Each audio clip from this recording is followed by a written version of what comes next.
When the internet began, bulletin board services, or BBS, became the first online communities of the so-called information superhighway.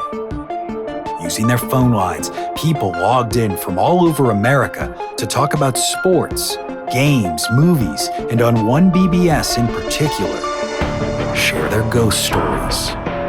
Over time, those communities all went dark, except for one lone server that continues to operate somewhere in an unknown part of Pennsylvania's Rust Belt. A relic of the 1990s, veiled in mystery, it is a digital archive of humanity's strangest encounters with the unknown, as told by the people who experienced them. My name is Brandon Schexnayder, and you are listening to Fear Daily. Subject: In the Flames. User: Ohm4N079. Posted November 11th, 1997.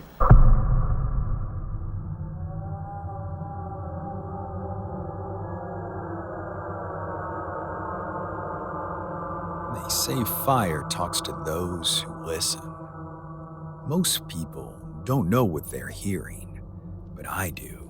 I've trained my ears like a tuning fork, and I know when it hums low with judgment. It ain't just a sound, it's a voice, and I know where it comes from. I know because the angel told me.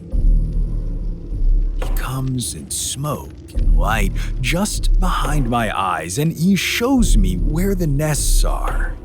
The demon nests, I mean.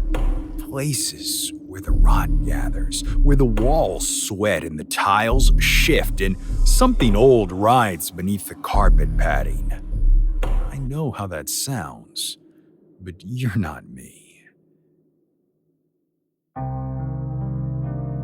I didn't ask for this mission. I was living quiet, working nights at the grain elevator out near Bell Hollow.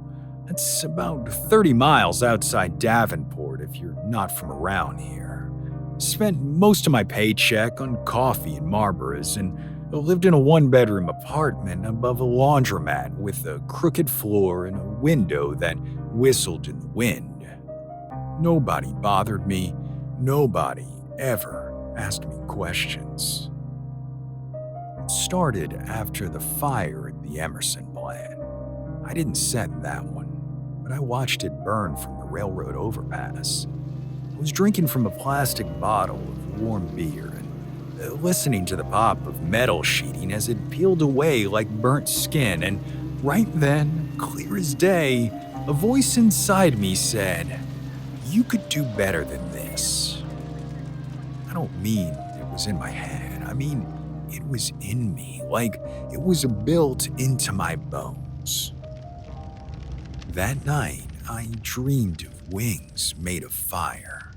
Not white or gold, this was black flame, hot enough to melt concrete. The angel was in the center of it all, tall as a tree and faceless, wrapped in chains made of light. He didn't speak, but I knew what he wanted. He showed me a building out on Route 28.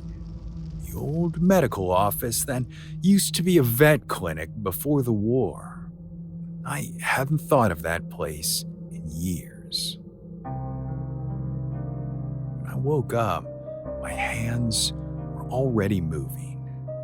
You ever see how fast a place can go up if you hit the right linoleum seams with a trail of gasoline?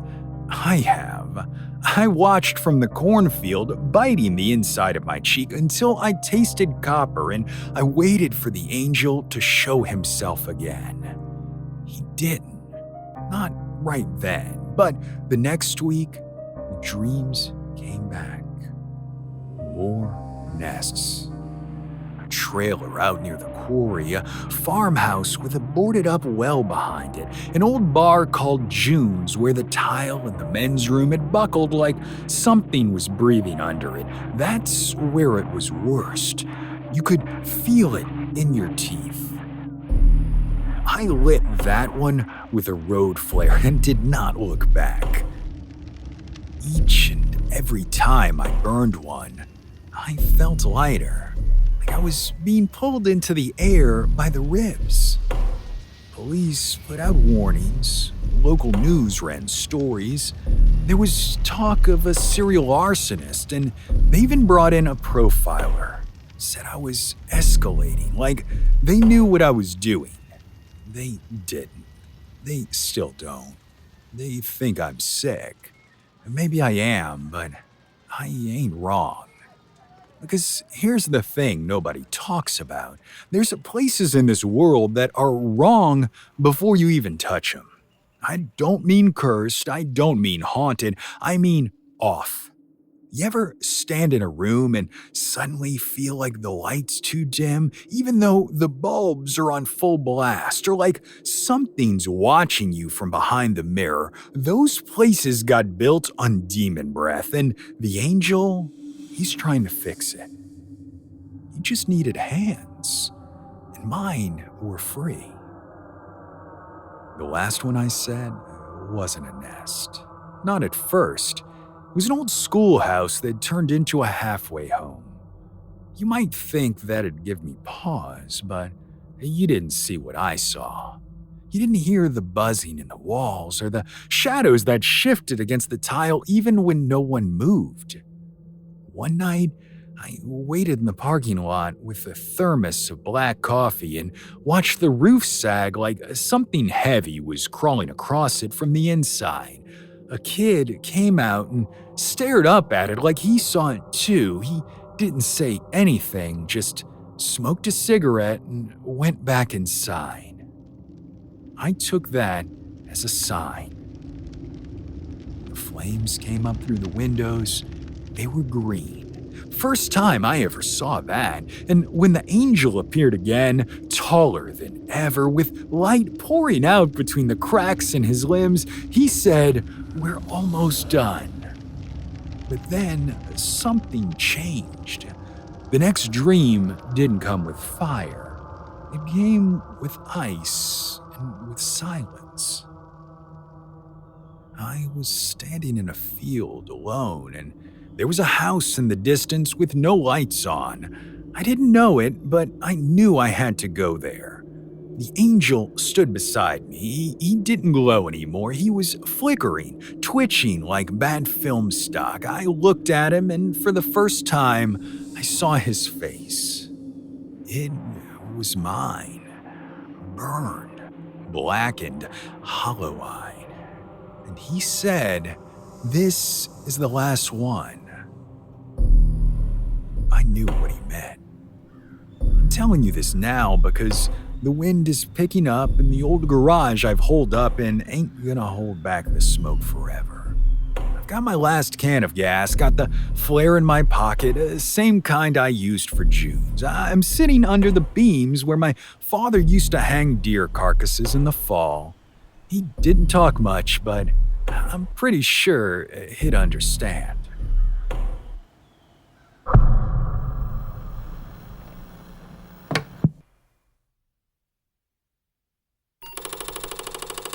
Subject, the tense.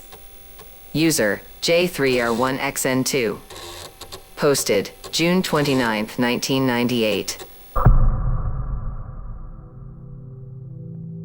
It was the summer after graduation, August of '85, that last loose stretch before college split us up. Kevin was headed to UT. Mason had a football scholarship to Alabama. I was going nowhere in particular, but I smiled when they asked, and Sophie, she was going to art school in New York. We all said we'd stay in touch, and we meant it too. You do at that age. We decided to go camping at Turkey Foot Ridge, a little bluff near a dried-up creek bed and a fire pit that locals swore was cursed, though nobody ever said why. Just vague shit. Bad vibes, weird noises, things that disappeared and never came back. We laughed it off. Like I said, we were stupid. The first night was normal. We parked where the dirt turned to gravel, hiked in half a mile with a case of Miller Lite and enough junk food to kill a raccoon.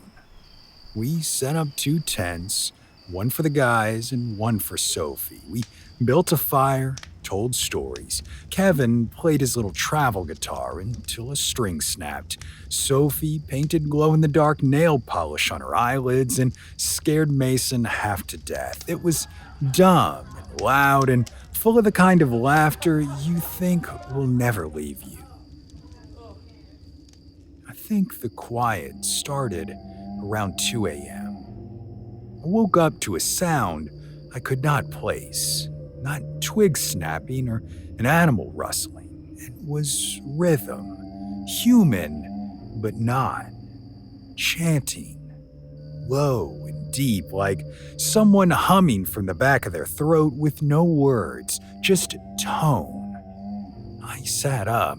Kevin was already awake, kneeling at the edge of the tent flap. I remember how wide his eyes were, like a dog that smelled something it did not understand. "You hear that?" he whispered. I nodded.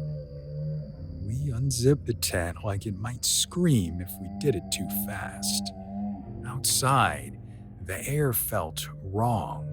Too still, too thick, like the woods were holding their breath. Then I saw it. Out past the tree line, maybe 100 feet away in a natural clearing we hadn't noticed before. Figures.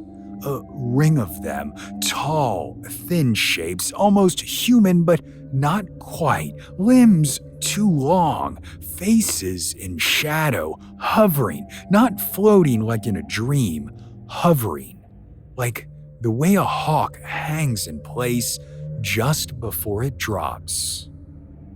They were swaying to the rhythm. Mason crawled out of the tent behind, his eyes locked on the clearing. "The fuck is that?" No one answered.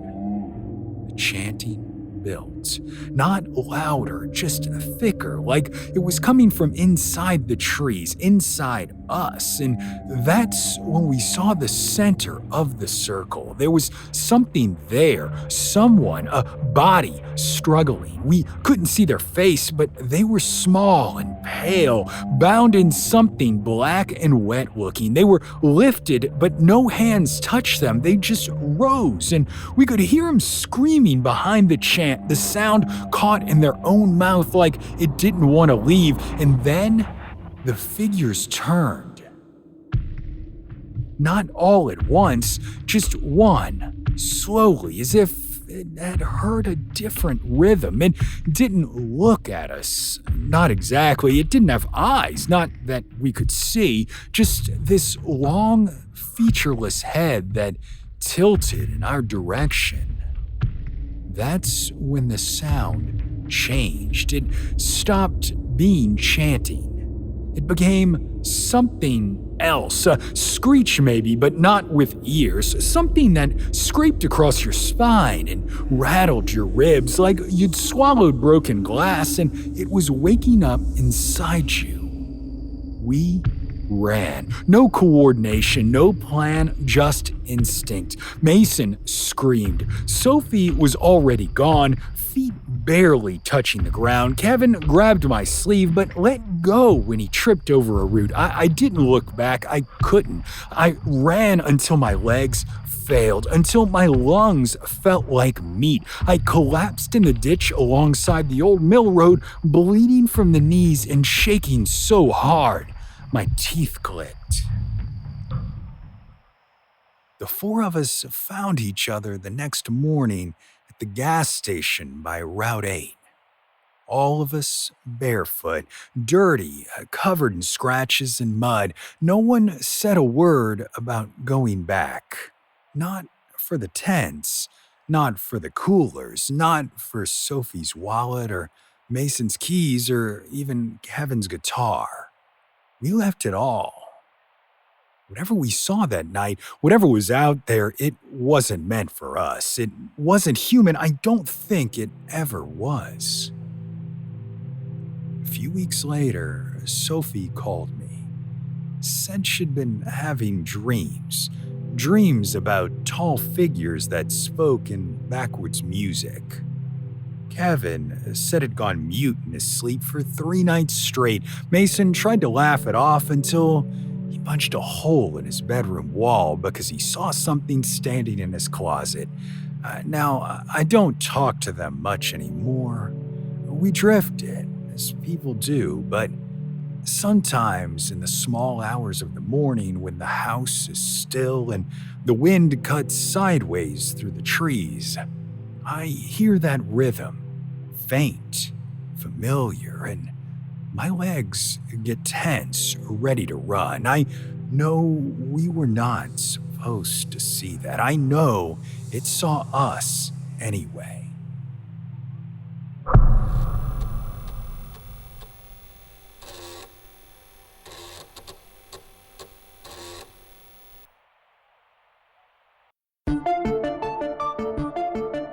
Fear Daily is an independent podcast hosted by Brandon Schexnayder and written by Brennan Storr, with Joanna Smith serving as the consulting editor, audio production by Rachel Boyd, and sound design by Southern Gothic Media. This podcast is a work of fiction. Names, characters, places, and incidents are either products of the author's imagination or are used fictitiously.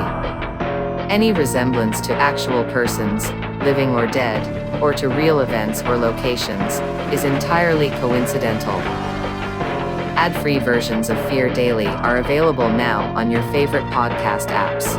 For more information, visit feardaily.com. But move fast, before the server goes offline.